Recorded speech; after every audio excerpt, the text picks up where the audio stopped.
A thin, rasping engine drifted over the tree line like an insect that refused to die. The German sentry had been awake for 2 nights already, and at first he did what he always did. He laughed, because only a fool would bring a biplane into a modern war. The sound came closer, then faded, as if the aircraft had changed its mind and turned away.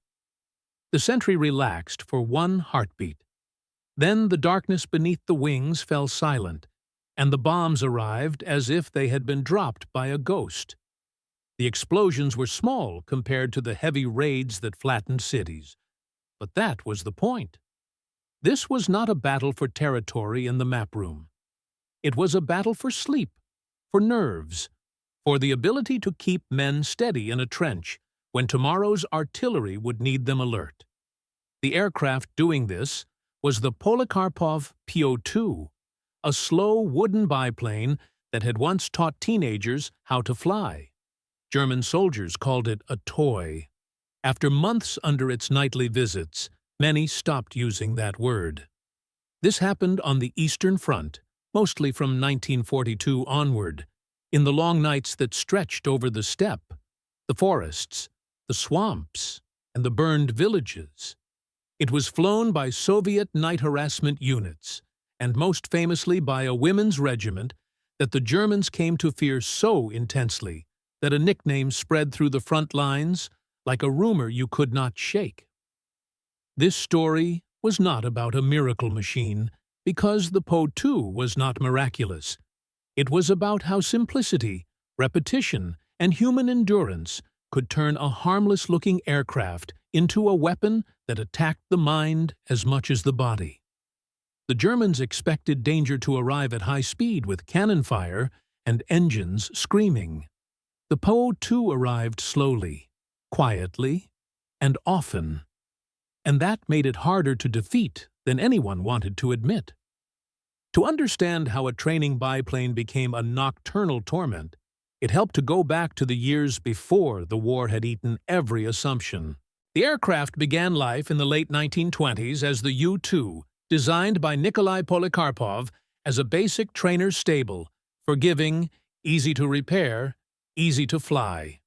It was built from materials the Soviet Union could produce in huge numbers: wood, fabric, simple metal fittings, an uncomplicated radial engine.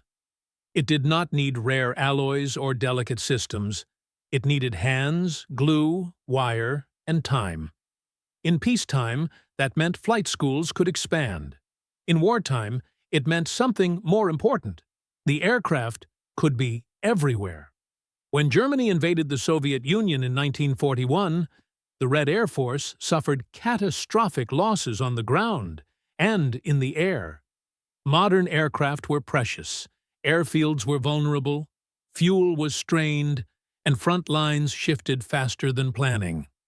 The need was not only for fighters and bombers, but for eyes, messengers, and small aircraft that could operate from crude strips close to the front. The little biplane that had taught students to land suddenly found itself carrying wounded men, delivering orders, spotting artillery, and, when the night demanded it, carrying bombs. The logic behind night harassment was brutally simple. Heavy bombers and tactical aircraft could hit big targets, but they could not be everywhere every night. A small aircraft could. It could take off from a rough field, fly low, drop a few bombs, return, rearm, and do it again. The damage from any single pass might be limited, but the cumulative effect was not measured only in craters. It was measured in fatigue, in interrupted repairs, in men who flinched at every engine sound, in units forced to move supplies by day because the nights had become unsafe, or to move by night because the days belonged to enemy fighters, trapped between two kinds of fear. In 1941, a Soviet aviator and organizer, Marina Raskova, pressed for the creation of women's aviation regiments. The result was a set of units that trained quickly and then fought relentlessly, including the Night Bomber Regiment that began as the 508th and later earned the Guards title as the 46th Taman Guards Night Bomber Aviation Regiment. Their commander, Yevdokia Bershanskaya, led a force that would become a legend, not because it had the best equipment, but because it refused to stop.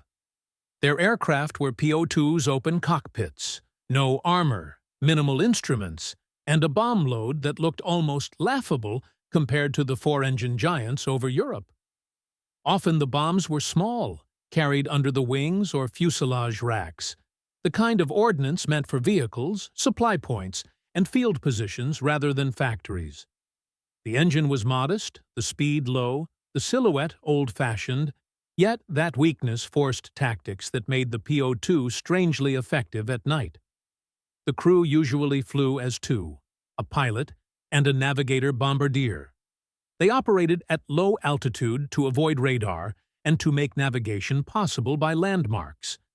They used darkness as cover, but not the way fast aircraft did. A fast aircraft survived by leaving danger behind. A Po-2 survived by being hard to see, hard to track, and hard to engage without making mistakes. One of the most important mistakes German pilots could make was to treat the Po-2 like a normal target. Fighters like the Bf-109 and F-190 were built to fight at speed. Their engines, wings, and control surfaces were happiest when energy was high. To intercept a Po-2 at night, a German fighter often had to slow down into an awkward regime where stalling became a real risk, especially in darkness where depth perception lied. Even when an interception was possible, it was rarely clean. Closing speed could be too high, firing windows too short, and the Po-2's low altitude meant the attacker had little room to recover from an error. Many German crews learned that the little biplane forced them into exactly the kind of fight they did not want, at exactly the time they were most tired. That was the beginning of the reversal, and it did not feel noble. It felt humiliating. The Po-2 crews learned their own rhythm. A typical night could mean not one mission, but a chain of them short flights, quick turnarounds, repeated climbs into darkness.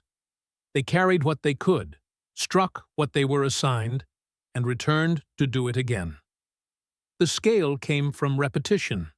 When a crew flew 6, 8, even more sorties in a night, the war became a conveyor belt of cold air, engine vibration, and brief moments of terror over a target. The body paid for it first. The mind paid for it later. The tactic that built the Po-2's reputation was simple and cruel. Approaching the target, the pilot throttled back. Sometimes the engine was reduced to a whisper. Sometimes it was cut entirely for the final seconds. The biplane glided in near silence, and the only warning, if there was one, was the faint rush of wind and the creak of struts.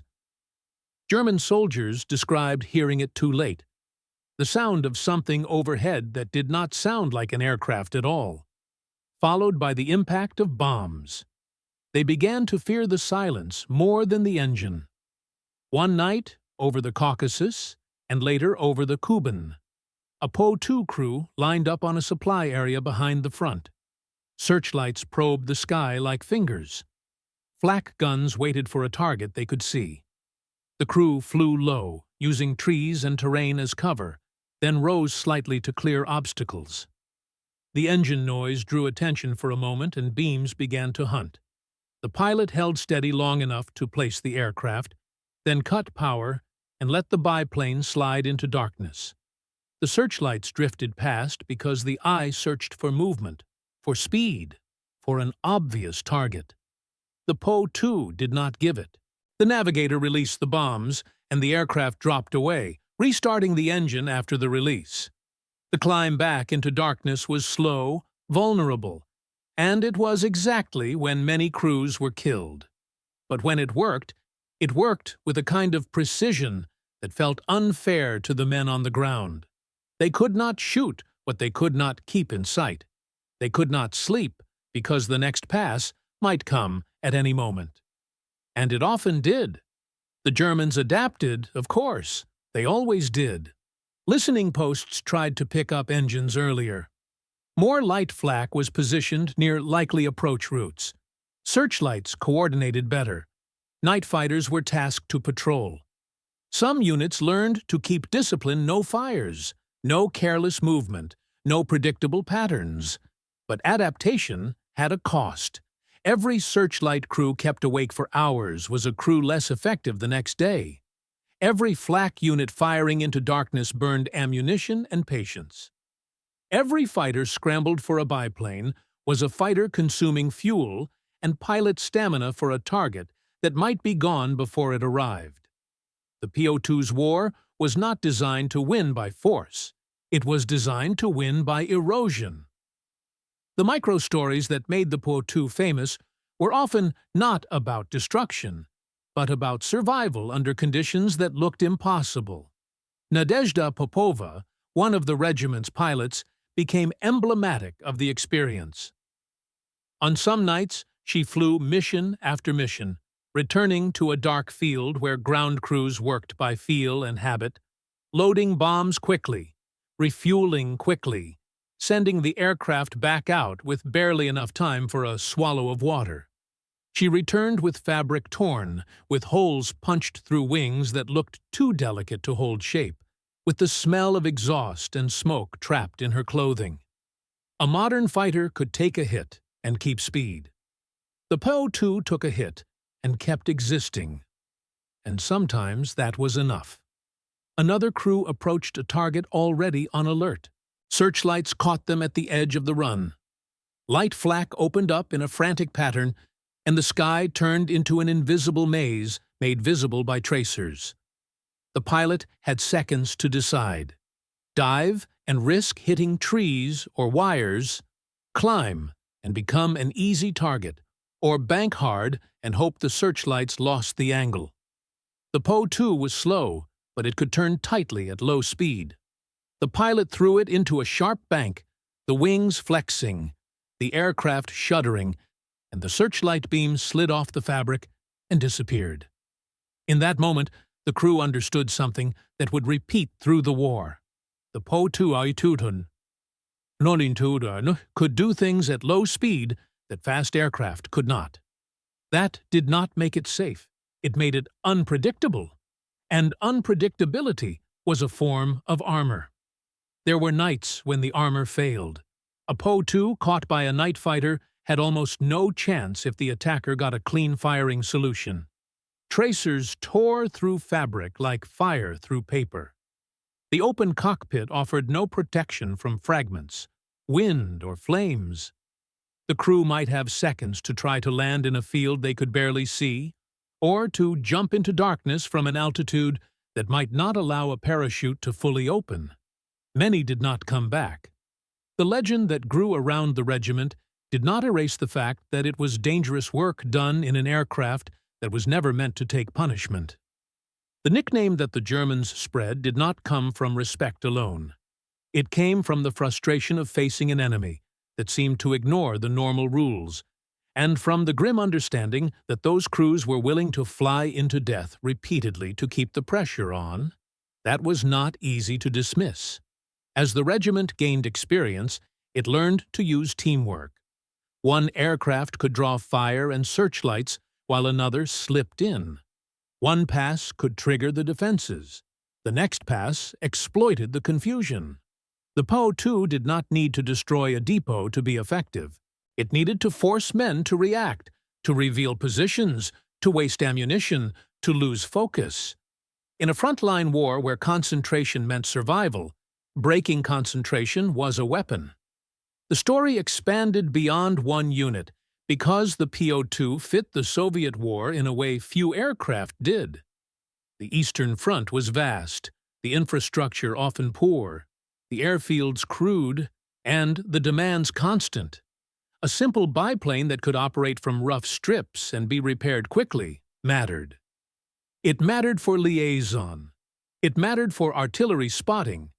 It mattered for medical evacuation. And at night, it mattered as a harassment bomber because it could be generated in volume. It could fly when weather grounded heavier aircraft. It could slip under cloud. It could take off from fields where a modern aircraft would break its landing gear. It was the kind of tool that a resource-strained war learned to love. The Germans learned to hate it for the same reason. The Po-2 did not appear once like a spectacle. It returned like a habit you could not break. During major operations over the Taman Peninsula, over Crimea, as the front moved westward through Ukraine and into Poland, the pattern repeated. The Po-2s targeted supply routes, rail sidings, artillery positions, troop concentrations, bridges, and vehicle parks. They used small bombs and incendiaries. They forced blackouts. They forced dispersion. They forced constant alert status. Even when the physical damage was limited, the constant interruptions created a second front inside every tired body. The psychological effect was not a myth, but it was also not magic. It was basic human limits exploited by a schedule that refused to allow recovery. A soldier could endure one frightening night. He could endure a week of danger. But when the danger arrived in small doses, repeatedly, unpredictably, and at the very time the body needed rest, it hollowed men out. Units became jumpy. Discipline frayed. Mistakes increased.